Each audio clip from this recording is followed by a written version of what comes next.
Discover how to create high-quality, free text-to-speech audio using Audacity in this step-by-step tutorial. Transform your written content into engaging audio files without spending a dime. Perfect for podcasters, video creators, and audiobook enthusiasts.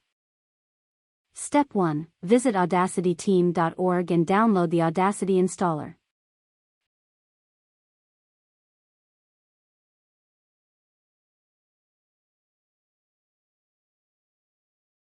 Step 2. Install Audacity on your computer.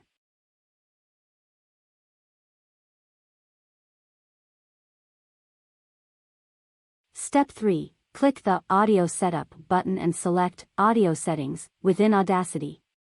Step 4. Configure the audio settings by setting the host to Windows WASAPI, the recording device to Loopback Input for the speakers, and the channels to stereo. Be sure to save your settings. Step 5. Open the Google Translate website and paste your text into the provided text box.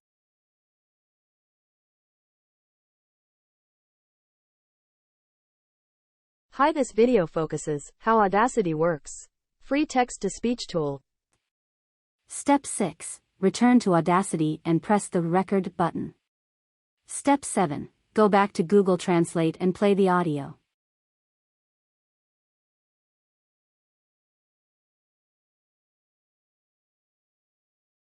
Step 8. Click the Stop button to stop recording. Step 9. Open the File menu within Audacity, choose Export, and select your desired audio format, in this case, MP3. Save your audio file for later use. If you enjoyed this video and want to see more AI-based content, don't forget to smash that like button, subscribe to our channel, and share this video with your friends. Stay tuned for more exciting and innovative AI insights coming your way. Thanks for watching.